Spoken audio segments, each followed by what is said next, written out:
بہت تھوڑے مسائل ایسے ہیں جس پہ قرآن حدیث کی روشنی میں امام ابو حنیفہ، امام مالک، امام احمد بن حنبل، امام شافعی رحمہم اللہ، جن کی فقہ کو اور جو انہوں نے قرآن حدیث سے مسائل نکالے، جنہیں اللہ نے خوب قبولیت بخشی ہے کہ مسلمانوں کا ایک بہت بڑا طبقہ، تقریباً 99% مسلمانوں کا طبقہ انہی حضرات کی تشریح پر اس وقت دنیا میں عمل کر رہا ہے۔ انہی چاروں ائمہ کو اللہ نے یہ قبولیت اور یہ فضیلت بخشی ہے۔ تو نماز کے بہت تھوڑے مسائل ہیں جن پر ان چاروں حضرات کی رائے ایک ہو۔ تو نماز تراویح 20 رکعت یہ وہ مسئلہ ہے جس پر الحمدللہ ان چاروں ائمہ کا مکمل اتفاق ہے۔ امام ابو حنیفہ انہوں نے بھی حدیث کی روشنی میں اسی بات پر اتفاق کیا، امام شافعی نے حدیث کی روشنی میں اسی پر اتفاق کیا، امام احمد بن حنبل نے حدیث کی روشنی میں اسی پر اتفاق کیا، امام مالک رحمہ اللہ نے حدیث کی روشنی میں اسی پر اتفاق کیا۔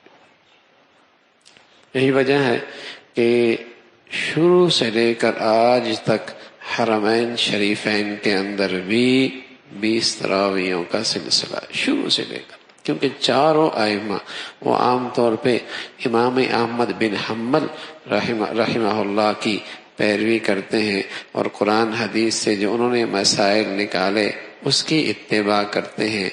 تو پہلے وہاں 4 مصلی ہوا کرتے تھے چاروں ائمہ کے، بعد میں پھر ایک امام کی مطابق وہاں نماز کا سلسلہ ہوا، لیکن الحمدللہ شروع سے لے کر آج تک وہاں 20 رکعت کا اہتمام ہے، اس لیے کہ یہ وہ مسئلہ ہے نماز کا جس پر چاروں ائمہ کا اتفاق رہا ہے، چاروں ائمہ کا اتفاق رہا ہے۔ اور رمضان میں یہ مسلمانوں کے لیے بہت بڑی نعمت ہے۔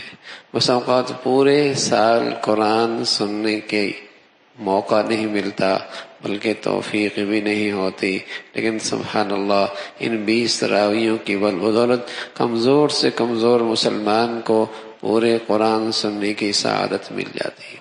ایک تو نماز قرآن کا سننا ہے بیٹھے بیٹھے، اور نماز سے علیحدہ قرآن سننا اس پر بھی بہت اجر ہے، اور پھر ایک رمضان میں قرآن سننا اور وہ بھی نماز میں سننا بہت بڑی سعادت کی بات ہے۔ تو اس نعمت کی بدولت عام سے عام مسلمان کو بھی یہ سعادت ملتی ہے کہ وہ رمضان کے اس مقدس مہینے میں پورا قرآن سن لیتا ہے، پورا قرآن سن لیتا ہے۔ عجیب سی خرافات ذرائع ابلاغ پر مسلمانوں کے کانوں میں یہ باتیں ڈالے جاتی، تراویح تو نفل ہے، پڑھ لو تو نہ پڑھو کوئی بات نہیں، یعنی موضوع بحث یہی بن گیا ہے۔ اور بعض تو ایسے ہیں کچھ پڑھ کے چلا جا رہا ہے، اسی کا نتیجہ ہے وہی ذرائع ابلاغ کی فضولیات اور لغویات جو کانوں میں پڑھ پڑھ کے یہ ذہن بن گیا، پڑھ لی کوئی بات نہیں، 4 پڑھ لی، 6 پڑھ لی، 8 پڑھ لی، 10 پڑھ لی، اور 2 دن پڑھ لی کافی ہے، 5 دن پڑھ لی کافی ہے، پڑھی نہ پڑھی برابر ہے۔ پہلے مسلمانوں میں یہ چیزیں نہیں تھی، اور کثرت سے چونکہ ارد گرد کانوں میں اس قسم کی خرافات پڑتی رہتی ہیں، تو اس عبادت کی عظمت اہمیت دلوں سے نکلتی چلی جا رہی ہے۔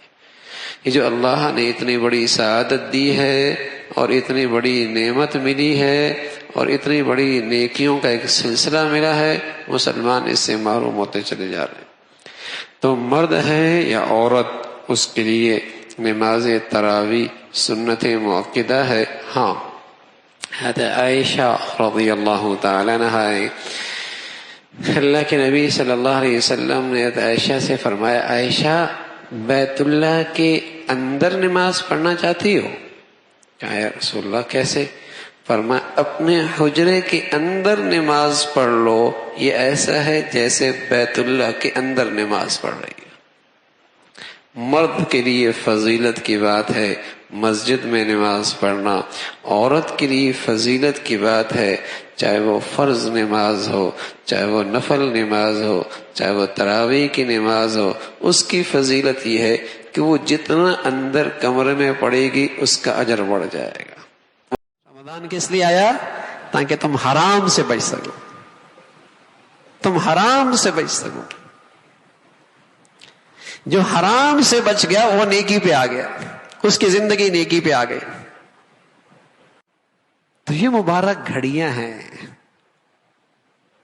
اس کی عظمت دل میں آ جائے کہ نیکی کرنی ہے، نیکی کی زندگی پہ آنا ہے۔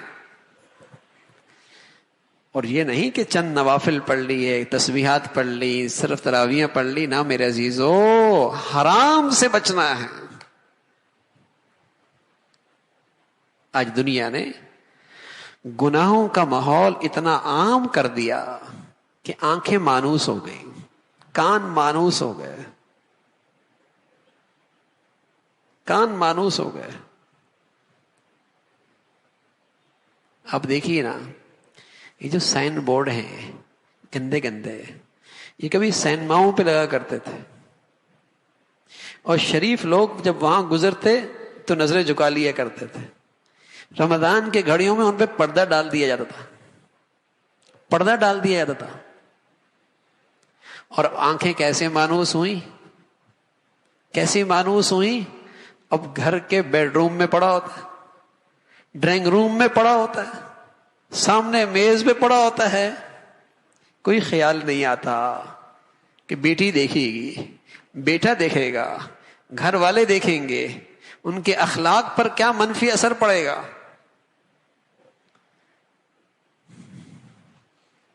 مانوس ہو گئی ہیں طبیعتیں گناہوں سے، گناہوں سے طبیعتیں ایسی مانوس ہو گئیں کہ برائی برائی نہ رہی۔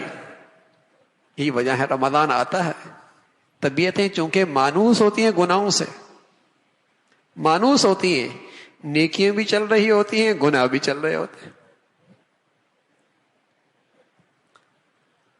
اب تو جو ہاتھوں میں آلات ہیں، پہلے تو کہتے ہیں نا کہ میں ٹی وی کی اسکرین رمضان میں بند کر دوں، اب تو ہاتھوں میں ایسا ہے۔ اس نے فرض سمجھ رکھا ہے کہ ہر چیز دیکھنی ہے اور ہر چیز سننی ہے، جو اس کے فیس بک پہ آئے، جو اس کے واٹس ایپ پہ آئے، ہر چیز دیکھنی ہے اور ہر چیز سننی ہے، فرض سمجھ رکھا ہے اس نے۔ ضرورت کی چیزیں ہیں، ضرورت کے درجے میں استعمال ہو سکتی ہیں، لیکن جب بار بار خرافات دیکھتا ہے، گناہ کی چیزیں دیکھتا ہے، کیا نقصان ہوتا ہے؟ اس کی طبیعتیں گناہوں سے مانوس ہو جاتی، اس کی طبیعتیں گناہوں سے مانوس ہو جاتی۔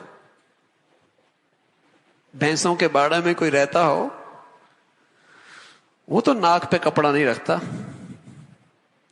اس بدبو سے مانوس ہے، اور اجنبی آدمی وہاں جائے تو کپڑا رکھ لیتا ہے، نکلنے کی کوشش کرتا ہے۔ جب ہر وقت آنکھیں گناہ دیکھ رہی ہیں، کان گناہ سن رہے ہیں، زبان سے گناہوں کے تذکرے ہیں، الامان، طبیعتیں گناہوں سے مانوس ہو گئی۔ رمضان کی ایسی مبارک گھڑیاں آتی ہیں، پھر بھی نیکی کی زندگی نصیب نہیں ہوتی، یعنی تقوی نصیب نہیں ہوتا، طبیعتیں منوں سے۔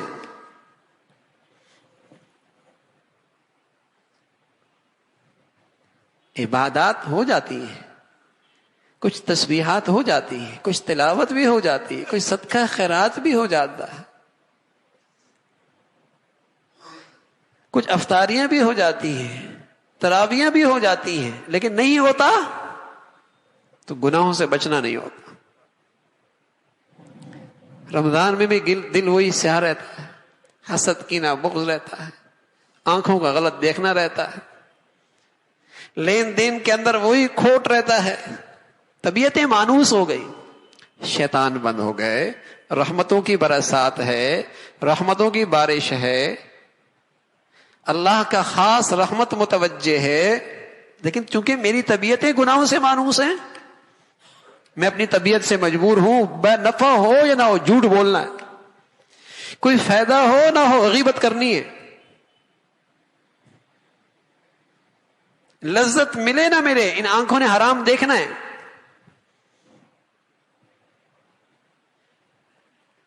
تو ایسے تو زندگی میں 10 رمضان آئے اور گزر گئے، لیکن جو میری زندگی میں لگے بندے گناہ رہے وہ رہے.